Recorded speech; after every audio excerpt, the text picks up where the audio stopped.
Olá! Hoje estudaremos o inclinismo e o epifitismo. Inclinismo é um tipo de relação ecológica entre organismos de diferentes espécies. O inclinismo é definido como uma associação interespecífica harmônica mais comum, na qual apenas uma espécie é beneficiada, sem entretanto existir prejuízo para a outra espécie associada. O inquilino obtém abrigo, proteção ou ainda suporte no corpo da espécie hospedeira. Inclinismo também pode ser definido como um caso específico de comensalismo. Um usa o outro como moradia. No caso das plantas, é chamado de epifitismo. Nesta relação, a planta usa uma outra planta como suporte. Um exemplo clássico é o caso da interação existente entre orquídeas ou bromélias e as árvores em cujo tronco se instalam. Não há postura de parasitismo. Estas plantas são classificadas como epífitas. Esse tipo de inclinismo é denominado epifitismo. Um outro exemplo de inclinismo é a interação existente entre o peixe-agulha, do gênero Fieracifer, e as holotúrias ou pepinos do mar. Esse pequeno peixe, quando perseguido por algum inimigo natural, procura uma holotúria e penetra seu ânus, abrigando-se no tubo digestivo desse ignoderma. Assim, o peixe encontra proteção no corpo do pepino do mar, que não recebe benefício nem sofre desvantagem.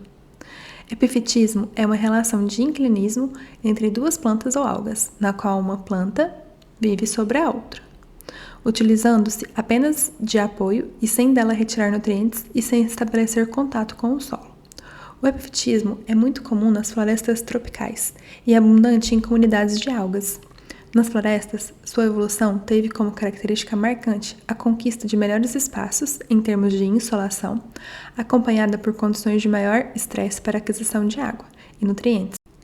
Em ambientes aquáticos, deve-se apenas à existência de substrato sólido e fixo disponível para a colonização. Distingue-se das hemiepifíticas por terem um ciclo de vida que não inclui, em qualquer das suas etapas, o enraizamento no solo. A ecologia das epífitas aquáticas difere das registradas em ambientes terrestres. Em ambientes aquáticos, especialmente os marinhos, as epífitas são espécies de algas e bactérias, e mais raramente macrófitas. Alguns pesquisadores também incluem nesta categoria organismos como fungos, esponjas, briozoários, ascidias, protozoários, crustáceos, moluscos, assim como qualquer organismo séssil que cresce nas superfícies de plantas, tipicamente ervas marinhas e árvores de mangue, ou em algas. Elevadas abundâncias de epífitas podem afetar negativamente as plantas suporte, causando danos físicos ou levando à morte, particularmente das ervas marinhas. Isto deve-se ao fato de que, em elevadas densidades, as epífitas podem chegar a bloquear a luz, impedindo a fotossíntese do hospedeiro. Epífitas, em ambientes marinhos, conhecidamente crescem em velocidades altas e se reproduzem com facilidade. Epífitas são plantas que, sem contato com o solo, necessitam do suporte fornecido por árvores para seu desenvolvimento. Nos ambientes florestais, podem ser divididas em epífitas avasculares, formadas principalmente por hepáticas e musgos, e vasculares, que incluem principalmente pteridófitas e angiospermas, e mais raramente gimnospermas. Suas raízes se fixam externamente nos troncos ou galhos e nunca emitem estruturas austorais. Nem ocorre contato com o xilema ou floema dos farófitos, que são as plantas que dão suporte. Plantas com estas habilidades são denominadas hemiparasitas, quando invadem o xilema, ou parasitas, quando invadem o floema. As epífitas podem estar expostas a elevados índices de insolação, extremo de temperatura e umidade, além de variações na quantidade de água disponível. Para sobreviver, necessitam de adaptações, tanto nos aspectos morfológicos quanto fisiológicos.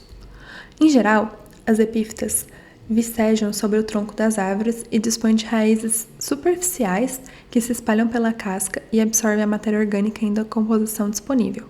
Muitas vezes as raízes são acompanhadas por um fungo microscópico que faz uma associação mutualística conhecida como micorriza, que se encarrega de transformar a matéria orgânica morta em sais minerais, facilitando a sua absorção pela planta.